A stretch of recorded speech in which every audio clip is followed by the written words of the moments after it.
At my brother's wedding, he raised his glass, looked straight at me, and said loudly enough for the entire hall to hear, "She's the family failure, still works at a grocery store." Laughter erupted. Cameras flashed. My mother shook her head in embarrassment, and just when the humiliation burned brightest, a man in a black suit stepped behind me and whispered, "Ms. Bennett, the helicopter is ready." That's when every mouth in that hall stopped laughing. If you've ever been underestimated, mocked by your own family, or quietly building a life they know nothing about, hit that subscribe button, like this video if you believe success is best served in silence until the perfect moment. Now, let me tell you how I went from family failure to the one they now fear losing. My name is Emily Bennett, and for most of my life, I was the disappointment. Not because I did something wrong, but because I didn't do what they wanted. My older brother, Jason, was the golden child straight A's corporate job, the shiny suit type. I was the girl who dropped out of college, battled depression, worked odd jobs, and tried to build a life from scratch. To my family, struggle meant failure, pain meant laziness, silence meant stupidity. To them, worth was measured by income, job title,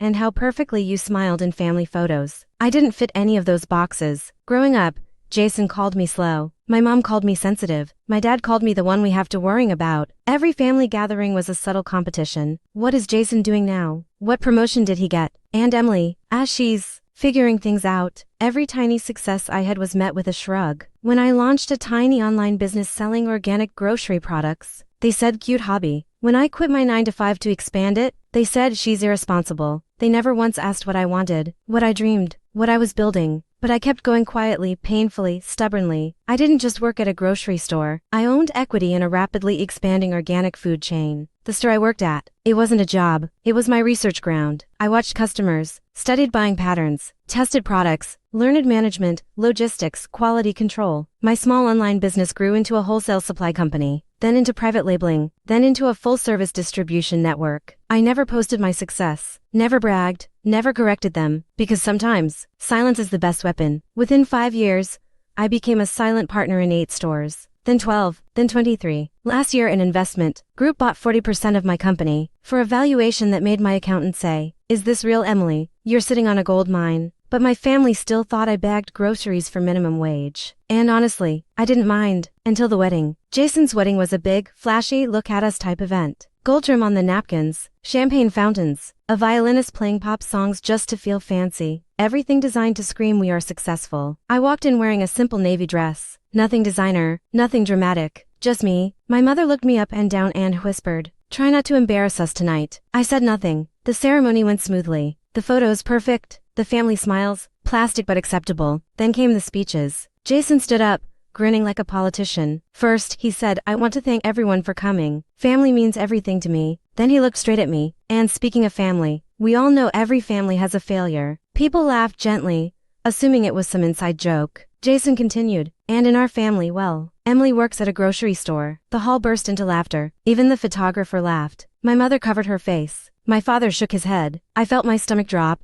My throat tightened. My fingers trembled around the glass I held. But I kept my face calm. People think silence equals weakness. They don't realize silence is also where power grows. Just when Jason raised his glass for another joke at my expense, a shadow appeared behind me. I turned. A man in a black tailored suit stood there, one of my security team members. He bowed slightly. "Ms. Bennett, the helicopter is ready whenever you are." His voice echoed through the hall. Silence fell instantly. Forks stopped midair. Wine glasses paused mid-sip. The band stopped playing. Someone whispered, "Helicopter," and suddenly, my humiliation became their confusion. I stood up, not angrily, not dramatically, just gracefully. "Excuse me," I said, giving Jason a polite smile. His smirk faltered. I walked past tables of staring guests, heels clicking softly, confidence growing with every step. As I neared the exit, my mother hurried behind me. "Emily, what helicopter? Who is that man? What's going on?" I paused and looked at her, really looked at her. All my life she only saw what I lacked, what I wasn't, what I never became in her eyes. So I told her the truth.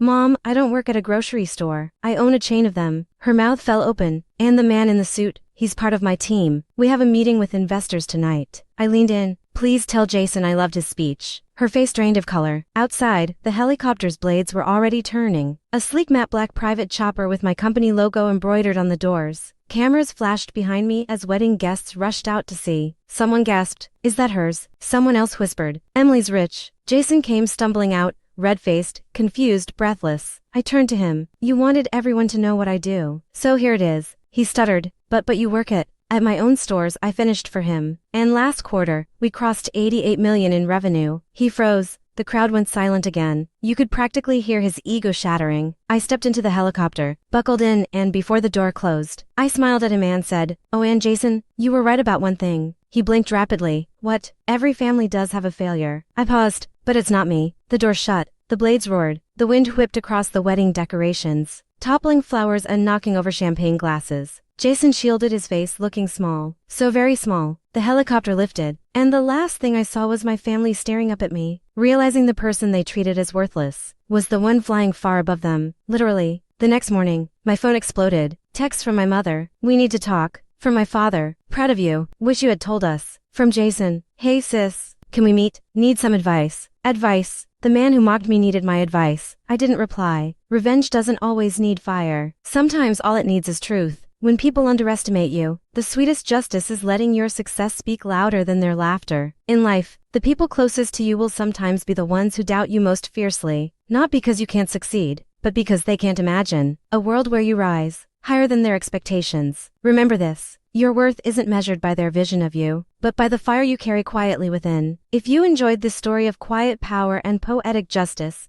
hit that like button, subscribe for more cinematic Reddit revenge stories, and tell me in the comments, what was the moment you proved someone wrong without saying a word? Thanks for watching. Until next time, stay silent, stay focused, and let the helicopter moment come.